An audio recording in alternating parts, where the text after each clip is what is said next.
bloque 17 y el primero en hablar es Lisandro, pero a mí me parece que, teniendo en cuenta que tenemos lugar acá y tenemos tiempo, vení, subí, Lisandro.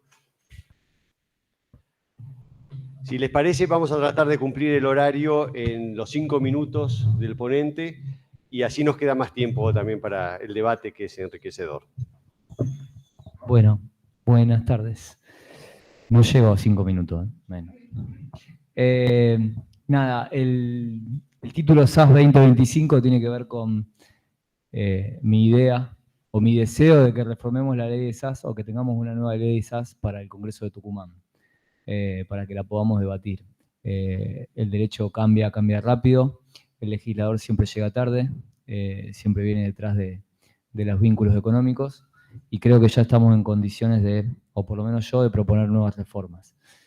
Lo cierto es que el dato, la realidad nos muestra que la SAS fue el tipo social más elegido desde su reglamentación, y deberíamos continuar en esta actualización para no perder competitividad con lo que pasa en los demás países del mundo, especialmente en los países limítrofes, ¿sí?, que la han regulado después de nuestra regulación y a lo mejor, a mi entender, lo han hecho bastante mejor.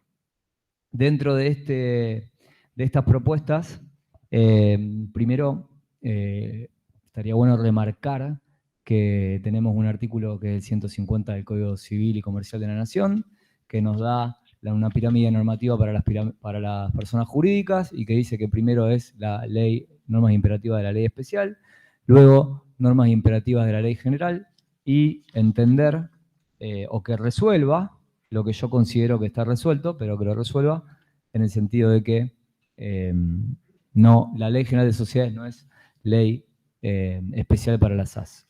Segundo, estaría muy interesante incorporar alguna resolución o algo similar a como hizo Mendoza con la resolución 420, donde establece cuál es el principio rector. Dice que el principio rector en la pauta de interpretación y aplicación de la ley es el respeto por la autonomía de la voluntad, el cual cede solo ante las normas imperativas. Normas claramente imperativas, dice la resolución mendocina, y dice, ante la duda se estará a favor de lo previsto o de lo peticionado por los administrados. Sería muy bueno porque ponemos en tela de juicio, ¿sí?, si el legislador de la ley 27349 quiso o no quiso autonomía de la voluntad, o algunos lo ponen. Quiero eliminar la obligación de determinar un objeto y de enunciar las actividades precisas que tiene que tener la sociedad. Creo que en su lugar deberíamos equiparar la capacidad de las personas jurídicas, la de las personas físicas, y que el objeto sea realizar cualquier actividad lícita. Por otro lado, propongo la eliminación del capital, ¿sí? No me parece que tenga que tener un capital mínimo como requiere, ni capital mínimo y con la posibilidad de que ese capital sea solamente un peso. Ya lo hablamos el panel anterior. Cómo resolvemos el tema de los votos y cómo resolvemos el tema de la distribución de la ganancia, lo pactamos con independencia de si tenemos un capital de 1 peso, 2 o 10, que me es exactamente lo mismo. Deberíamos incorporar la posibilidad de tener una sede social electrónica. Ya la sede social es totalmente ficticia hoy. La oficina física que nosotros teníamos, que pensó el legislador del 70, del 72, hoy no es ni necesaria. Hoy hay gente que hace SAS y que no se conoce, que está en distintas partes del mundo, y es mucho más certero para nosotros tener una sede social electrónica que tener la física, donde vamos, no sabemos si nos notifican, y cartel todavía, el cartero hace que va y no va, etcétera, con lo cual no nos sirve absolutamente mucho de nada. La eliminación de las incapacidades de derecho estipuladas en el artículo 39, creo que hay que eliminarlas, no las termino de comprender, y equipararlas a las demás sociedades. La eliminación de la garantía solidaria ilimitada de los socios por la falta del aporte y por la sobrevaluación de los aportes en especie. Considero que habría que llevarla como la responsabilidad de la sociedad anónima. La eliminación de la obligación de aprobar el orden del día por unanimidad en el caso de las asambleas autoconvocadas. Evidentemente le puso un refuerzo ahí en esa situación, pero para aprobar el quórum del órgano de administración autoconvocado requiere mayoría, en el caso del órgano de gobierno requiere unanimidad. me parece que, digamos, el que no quiere ir no va, el que quiere tumbar la asamblea directamente a la reunión de socios directamente no va y se acabó la historia. No hace falta que esté de acuerdo con los temas a tratar. La eliminación lisa y llana del artículo 62, que es bueno que lo recordemos. El artículo 62 dice: serán de aplicación a las SAS las disposiciones de la Ley de Contrato de Trabajo 20.744 y en particular las relativas a la responsabilidad solidaria establecidas en el artículo 20, 30 y 31 de la mencionada ley. Chocolate por la noticia. No es necesario que esté, es una manifestación de principio que deberíamos sacar. La ley uruguaya, después de haber leído esto, dijo, bueno, no, acá no se aplica. ¿Tá? Hizo totalmente lo contrario. Y por último, la posibilidad de tokenizar las acciones, lo cual implicaría que esté representada por un certificado emitido en forma electrónica. Bien, tenemos este desafío. Espero que el nuevo Congreso pueda trabajar en continuar modernizando una ley que por ahora a lo mejor es moderna y que en pocos años puede dejar de serlo. Muchas gracias. Muchas gracias, Lisandro. Bueno, Bruno Lanciani.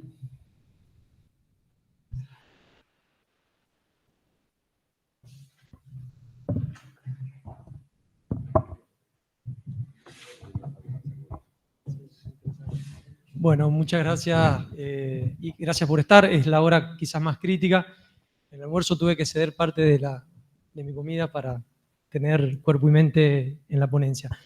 Bueno, el tema que yo traigo es una suerte de línea de tiempo que propongo hacer desde la sanción de la LACE y también un poco retrotraerme a la sanción del Código Civil unificado en el 2015 y cuáles fueron los diversos impactos que tuvieron en las distintas regiones del país, ¿no?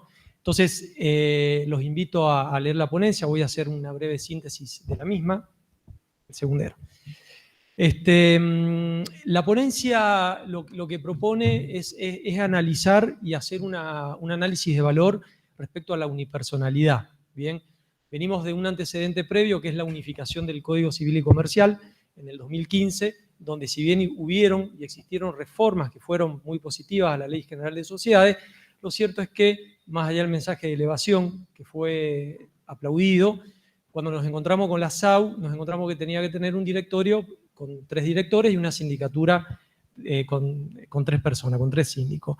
Incluso después la reforma posterior que se hace a esta norma, la 27.290, se morigera esto, pero sigue existiendo un directorio y una sindicatura formada por una persona, con lo cual tampoco se daba respuesta a este sector del empresariado que buscaba blindar su responsabilidad y fragmentar su patrimonio a los fines de iniciar algún negocio, ¿no? En paralelo, en San Juan, como pasó en el resto del país, se empezó a desarrollar un ecosistema emprendedor muy fuerte.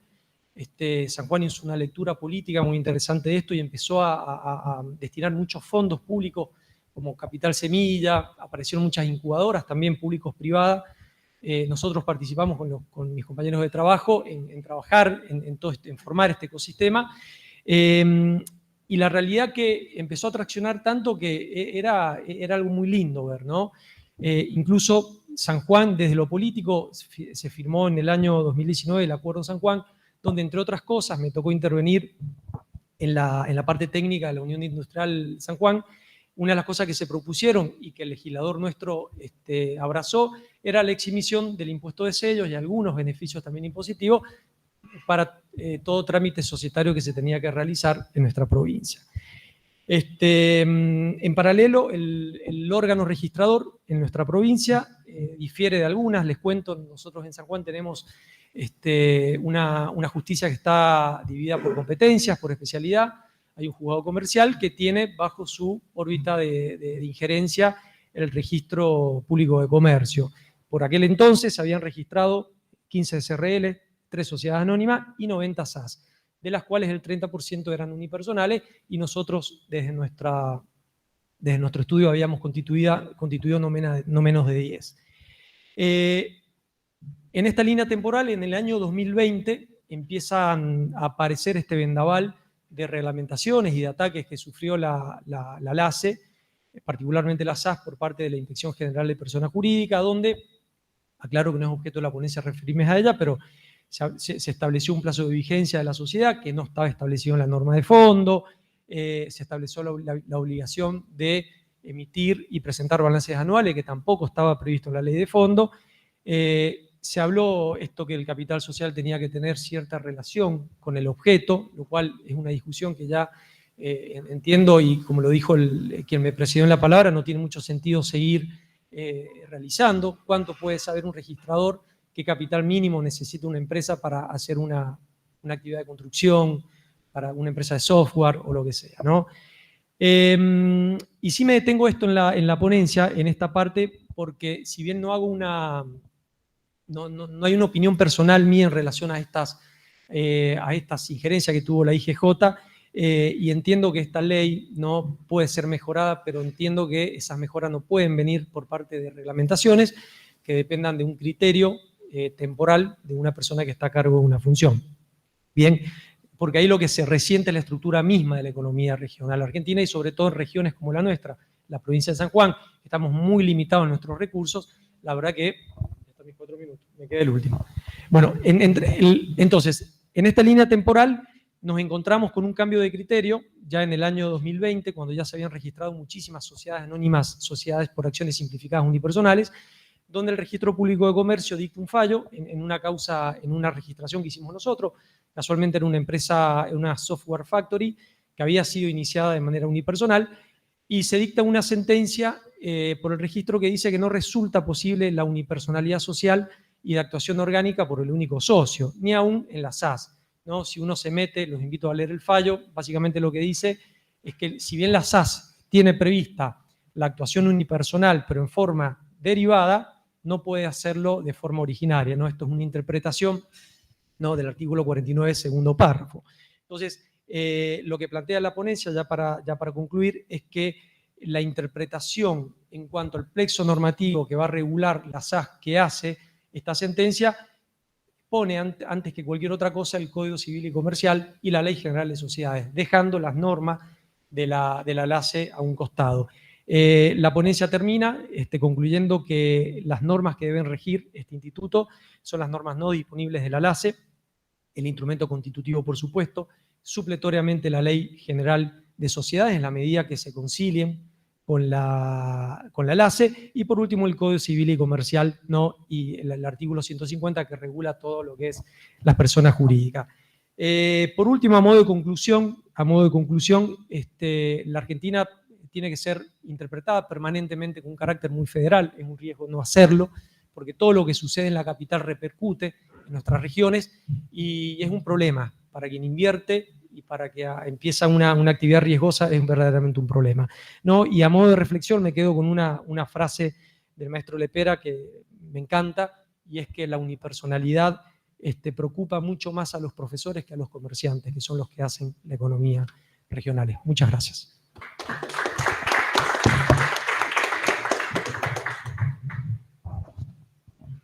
Gracias, Bruno. Bueno, Lucas, Maderna.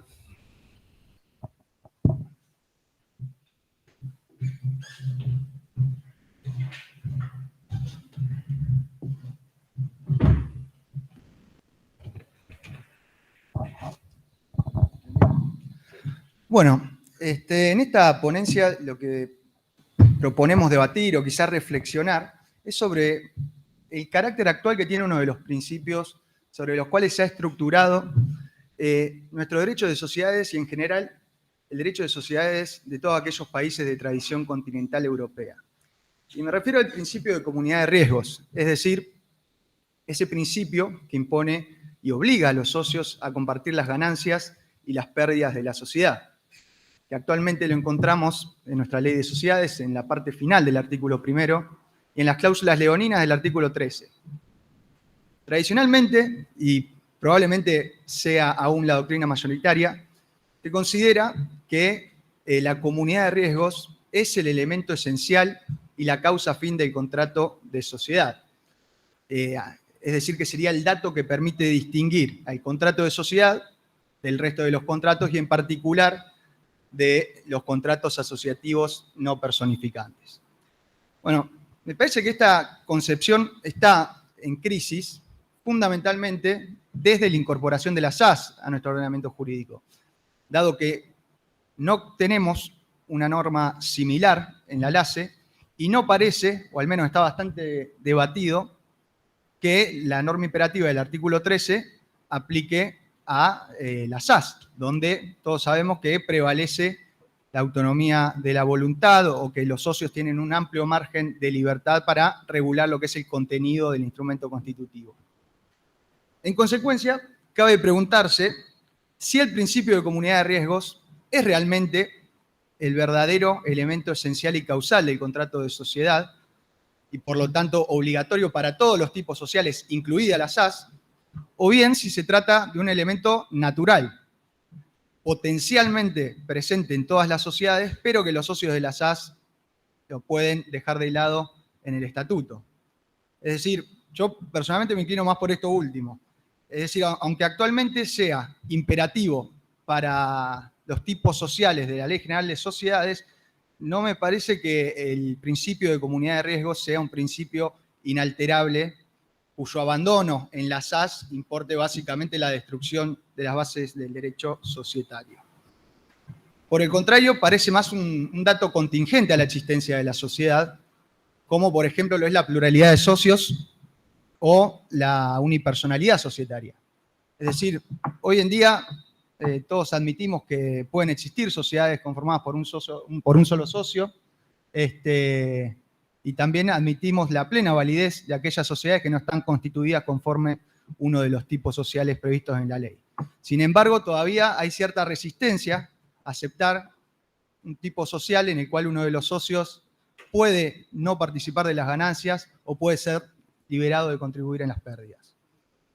Entonces, cabe preguntarse de nuevo, ¿es realmente este el elemento esencial? ¿O lo esencial es que los socios aporten activos destinados a la constitución de un patrimonio organizado y afectado a la actividad empresarial? Y luego la forma en que los socios deciden distribuirse internamente esos resultados es en principio una cuestión patrimonial y privada de los socios, que en principio no tiene por qué interesarle al legislador en la medida en que no se afecten los derechos de terceros o no se vean comprometidos estos y no exista abuso entre los socios. Por el contrario, estas concepciones o estas convenciones atípicas suelen responder a incentivos o a concesiones recíprocas que se hacen entre los socios para conciliar intereses contrapuestos, como lo que puede tener un socio inversor con un socio emprendedor, o simplemente puede responder a una liberalidad de un socio a favor de otro.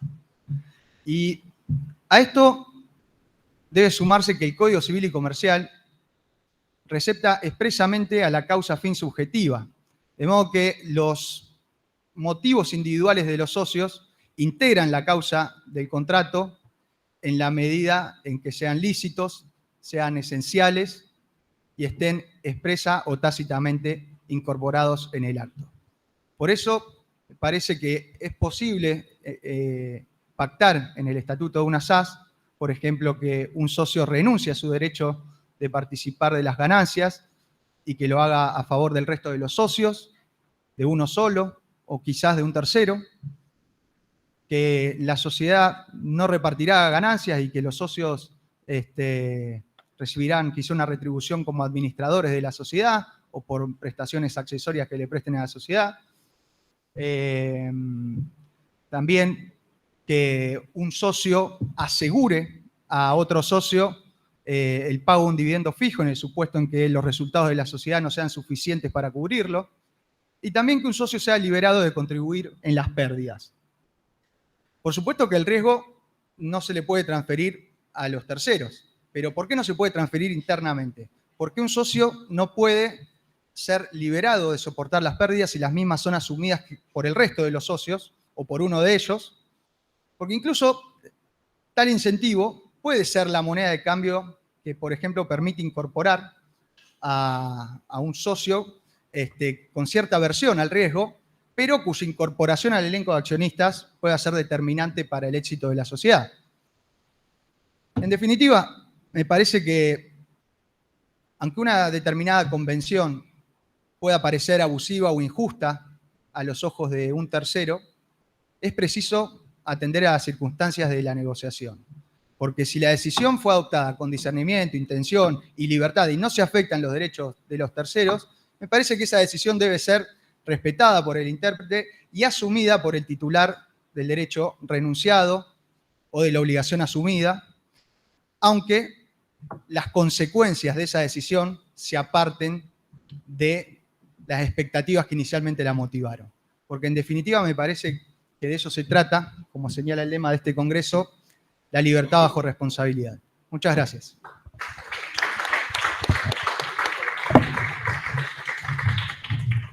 Bueno, gracias a todos los expositores. Abrimos el debate, así que los que quieran hacer uso de la palabra, levanten la mano. Sí, ¿tu nombre? Armando. Bruno, ¿sobre otra? Bueno, Bruno Lanciani. Los que están abajo del aire acondicionado, también.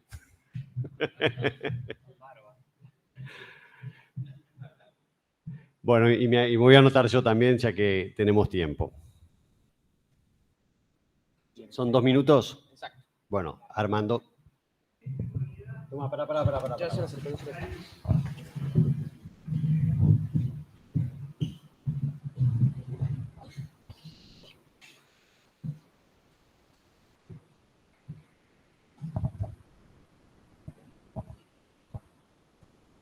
Perdón, tuviste que dar una super vuelta. Bueno, primero un gusto escucharlos. Yo quería en realidad plantearle una pregunta al doctor que expuso al último y consultarle cómo sería lo que él planteó de eximir de que uno de los socios responda ante alguna contingencia, porque entiendo que en ese caso en donde se exime que uno de los socios de la SAS responda en una contingencia, se pierde la paridad entre los socios, la igualdad entre los socios, por más que sabemos que hay derechos políticos y derechos económicos diferenciados, pero en ese caso entiendo que habría como una disparidad. ¿Cómo aplicaría él? Es más que una intervención mía, es una consulta de cómo aplicaría él esto de eximirlo al no tener que responder. No sé si fue claro. Gracias. Bruno Lanciani. Para que te acerca el... Gracias. Le quería preguntar a Lisandro, dentro de las normas que mencionó que él dice que deberían ser reformadas, no sé, no lo escuché, pero el artículo 52, segundo párrafo, ha sido bastante criticado, donde se extiende responsabilidad aplicable a los administradores, a todas las personas humanas que sin serlo intervengan en una actividad positiva de gestión.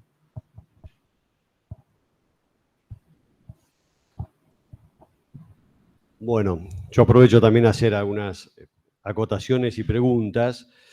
Estoy de acuerdo con Lisandro en que, bueno, no tenemos que dormirnos con esta nueva regulación y hay cosas que todavía hay que seguir calibrando y ajustando. Tengo una duda en lo personal con el objeto social.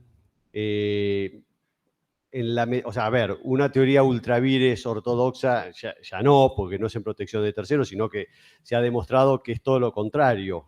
Es casi en fraude a tercero cuando uno contrataba un contrato y después se quería excusar diciendo no está dentro del objeto social. Está claro que es en protección de los accionistas, del que pone la plata, lo que quiere saber dónde va a ir ese dinero de la sociedad y que no se distraiga para otros fines. El tema me parece que esto tiene que ver también con la posibilidad de irse de la sociedad. Pues entonces sí estaría equiparando esas dos herramientas y bueno, perfecto, es objeto amplio, todo objeto lícito, que no sea contrario a la moral y buenas costumbres, pero el que se quiere ir, que se pueda ir. Porque si no, le estamos dando un poder exagerado a los socios de control o a los administradores en contra de la minoría que entró con una promesa de decir, mira, nos vamos a dedicar a esto, que para esto somos buenos, y de golpe le cambian la bocha y digan, no, ahora nos vamos a dedicar a otra cosa, ya que tenemos el capital. Entonces me parece que va vinculado a este otro derecho, también que hace el derecho a la libertad, decir, bueno, pero déjenme irme, porque ni siquiera podría ser una causal de receso pura, porque no habría cambio de objeto, porque el objeto es todo, ¿no es cierto? Esa es una reflexión nada más. Y después, bueno, lo que dijo Bruno, me parece que lo que dijo este juez de registro, bueno, no comparto, es contrario a la ley, a la LACE. Y lo que dijo Lucas Maderna, que tiene que ver, va en línea con lo que viene diciendo también Lisandro, y lo que viene escribiendo Lisandro. Y yo acá tengo algunas preguntas que ya Lisandro me las conoce de memoria, pero a ver, lo que está claro es que artículo 1, artículo 13 de la Ley General de Sociedades no se debe aplicar a las SAS. Me parece que el 33 de las SAS es claro que exime la aplicación imperativa de ese artículo, eventualmente supletoria. O sea que yo podría pactar otro régimen de participación en el riesgo que no sea el del artículo 13. Ahora, decir que no existe comunidad de riesgo o que no existe asunción común del riesgo me parece mucho, porque en definitiva el que hace una sociedad y pone plata en una sociedad o pone su imagen en la sociedad, como el ejemplo que da siempre Lisandro de Elon Musk, lo hace a cambio de algo. O sea, esa es la esencia de la economía, esa es la esencia del principio de la elección natural. O sea, si pongo es porque voy a ganar algo, no pongo para perder, no pongo para que me esquilme, no pongo para que disfruten de mi imagen y yo no tenga nada a cambio. Porque de última lo que puedo perder es esa chance. O sea, yo lo puse para obtener ganancia y no la sostengo la ganancia. También es un riesgo eso. Entonces lo que yo digo es, ¿existe alguna asunción de riesgo? Por supuesto que puede ser totalmente distinta y salirse fuera del marco del artículo 13 de la Ley General de Sociedades. Eso era para otra sociedad, para otra forma de hacer negocios. Fue una norma que se quiso moralizadora en su momento y que hoy vemos que hay muchísimas formas de participar en el negocio y muchísimas formas de distribuir ese riesgo. Pero pienso que, en definitiva, hay una asunción, como los socios lo quieran pactar, del riesgo. Pues el caso de Elon Musk, el caso de Elon Musk, bueno, también pone su carita para acompañar a los amigos que tienen un emprendimiento nuevo en Rosario, y dice, le voy a dar una mano a estos muchachos. Y como vos dijiste el ejemplo de hoy a la mañana, a mí no me molesten para ir a esas asambleas, no me den información, no me den dividendos, hagan lo que quieran, pero el momento que se vende, que esto funcione, denme una parte. Bueno, hay un riesgo también, porque puede perder esa parte que es la que lo motivó a invertir o a poner su cara dentro de la sociedad. Y si bien el riesgo, esto para Lucas, si bien el riesgo está vinculado a la responsabilidad, por supuesto, la asunción de riesgo se maneja en la esfera interna, que tiene que ver con la pregunta que hizo Armando, en la esfera interna, lo cual no tiene por qué cambiar la responsabilidad imperativa del tipo frente a terceros. Bueno, yo nada más, pero los invito ahora les vamos a dar la palabra para la réplica, y los invito a seguir discutiendo esto porque tenemos todavía un poco más de tiempo. Bueno, empieza Lisandro entonces. Bueno, gracias. El administrador de hecho, a mí me gusta la norma, me parece que es uno de los institutos que colabora para evitar el fraude, y mira que yo no soy muy amigo del fraude, pero me parece que es una norma moralizante. Me parece que habría que terminar de encasillar ese control, porque ahí lo deja muy abierto, ¿no? ¿Cómo es que dice?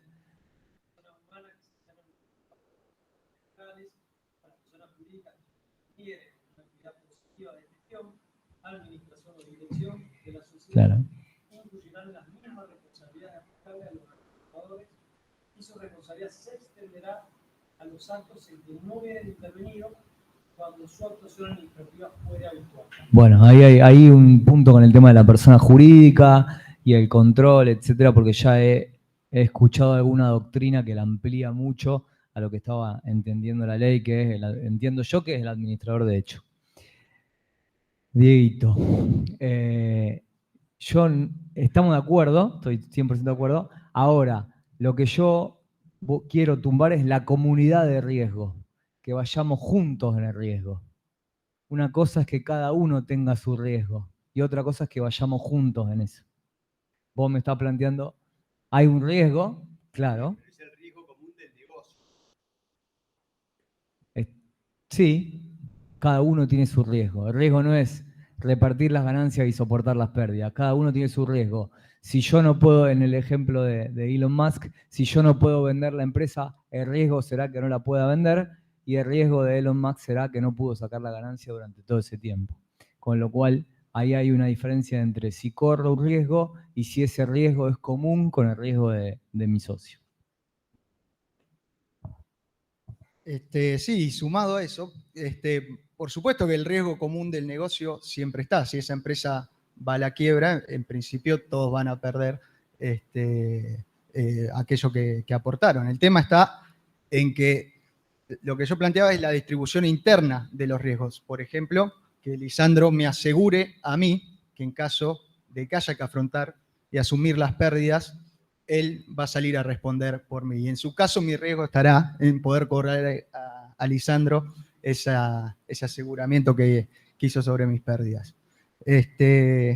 Y sobre lo que planteaba el doctor, sí, por supuesto que se afecta la paridad, pero me parece que el hecho de que sea consentido, no es algo que afecte a la causa del contrato de sociedad, ni que implique necesariamente un abuso, esa disparidad. Si yo estoy de acuerdo en asumir o en renunciar a las ganancias de esa sociedad para dárselas a Lisandro, me parece que no hay ningún problema. Lo mismo si yo quiero asumir las pérdidas por Lisandro. Me parece que en la esfera interna se pueden transferir los riesgos entre los socios sin que ello implique una afectación a un elemento esencial, al menos para las SAS, sin que se afecte a la causa original del contrato de sociedad y sin que implique un abuso. Y esto está bastante vinculado, me parece, con lo que es la causa fin del contrato de sociedad. A mí me gusta mucho cómo lo tratan Cabanellas, que él dice, lo inmediato del contrato, la causa fin inmediata del contrato de sociedad es que los socios justamente quieran aportar para la constitución de un patrimonio organizado y afectado a la actividad empresarial. La obtención de beneficios a través de esa actividad empresarial es solo un objeto mediato, pero no necesario. Y después me gusta cómo habla Garo sobre esto, que dice que las pérdidas no es la causa fin del contrato de sociedad, ni mucho menos, sino que es una eventualidad desagradable que deben asumir los socios. Pero cómo la asumen internamente, me parece que eso no hace a la causa fin de la sociedad. Gracias. Gracias, Lucas. Si les parece, abrimos una segunda ronda. Ahí te veo, Fernando.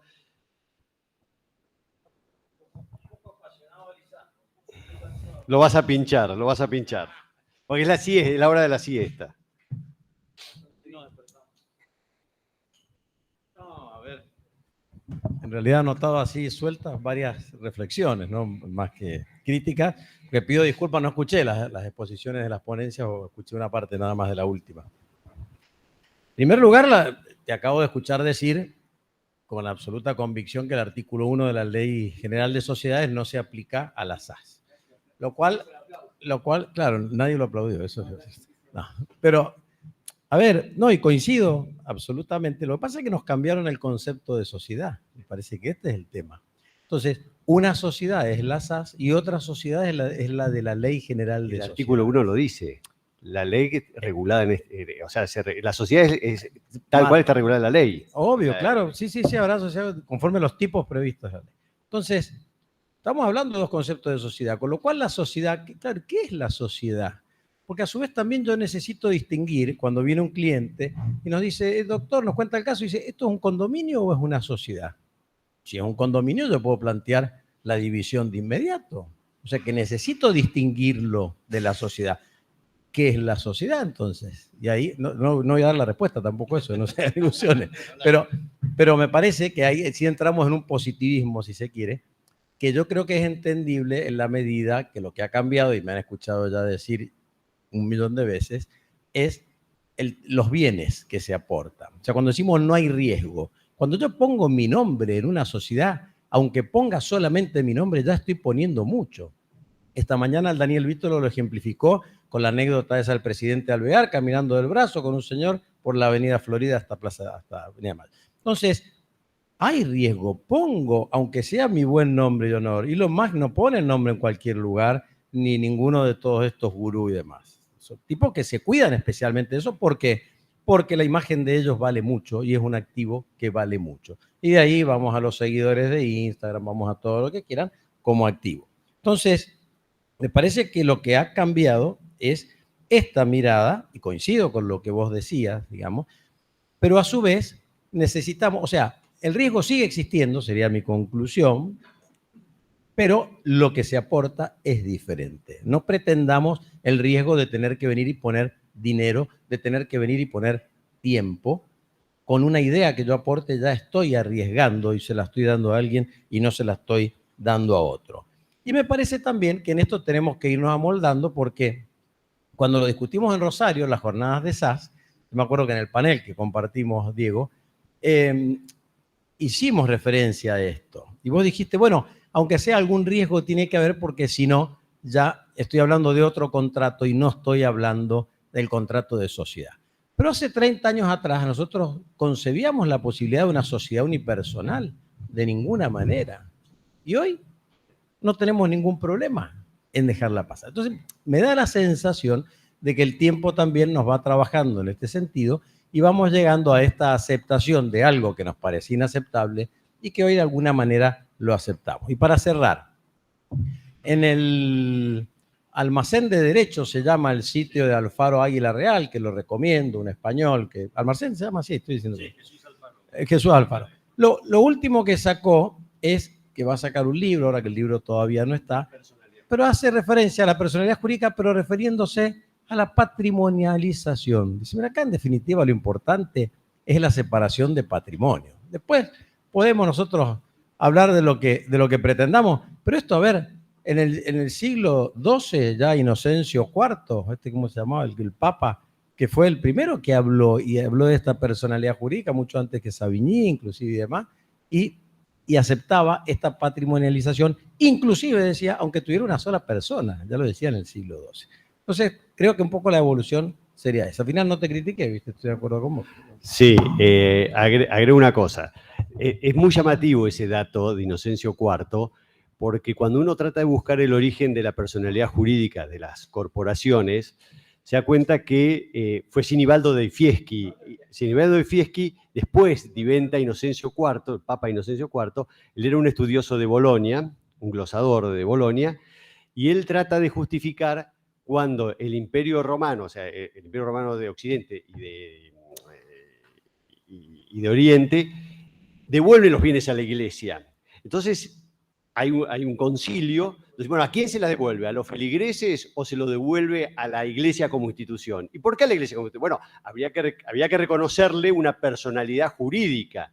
Una personalidad jurídica, ¿y quién era? Y era, no sé, había un corpus, que era Dios, era el corpus. Después, cuando a Inocencio, o sea, pasa a ser papa como Inocencio IV, le cae ese mismo problema que él había estudiado en Bolonia, porque estaba Federico I de Prusia, de Hohenhausen, también él le da los territorios vaticanos a la Iglesia y él tiene que también rebuscársela y decir, ¿a quién se los devolvemos?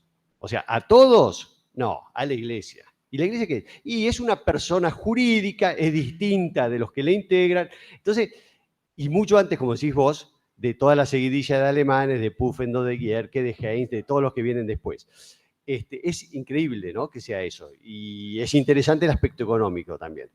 Contestando a Lisandro, y ya terminamos, en todo contrato hay riesgo. En todo contrato hay riesgo, porque precisamente de eso se trata. ¿Y qué hace la regulación contractual? Bueno, evitar de alguna manera, o minimizar el riesgo, tratando que las partes cumplan sus promesas. Ese es el objeto de los contratos. Lo que pasa es que el riesgo en un contrato de compra-venta es el riesgo de que no me cumpla el otro, es el riesgo de que haya hecho mal negocio, es el riesgo de lo que haya comprado no cumple con las expectativas que yo creí o que el otro me hizo creer. Entonces, ahí no hay riesgo compartido, no hay riesgo común. Cada uno corre su propio riesgo que es distinto al del otro. Pero en la sociedad sí hay, porque todo depende del negocio. Depende del negocio, en distinta medida. Yo pongo la cara y le va mal el negocio y bueno, pierdo porque puse la cara, me saqué la foto con estos dos papanatas que no iban para ningún lado. Pero tiene que ver con el éxito del negocio. Eso es lo que era. Hay algún punto que se tocan, me parece. Por eso es una suerte compartida, si se quiere, en distintos niveles y en distintos grados. Bueno, yo no hablo más. Manuel. Un poco eso que decís. Existe un riesgo, cualquiera sea ese riesgo, en función de un negocio. Ahora tenemos que saber cuál es ese negocio y eso lo da el objeto. No como decías vos, por el ultraviris y proteger a terceros, sino para que internamente sepamos cuál es el negocio y cuál es el riesgo que cada uno asume. Por eso creo que todavía el objeto hay que mantenerlo y no me gusta tampoco esa pluralidad de objeto al infinito porque es lo mismo que tener un objeto abierto o no tenerlo. Y entonces los socios no saben cuál es el negocio en concreto, ni pueden controlar. Tampoco alcanzaría a ser suficiente la otra idea buena que daba de que se puede ejercer el derecho de receso libremente, porque cuando me entero que se está haciendo negocios distintos a los que se tuvo en mira, capaz que ya es tarde.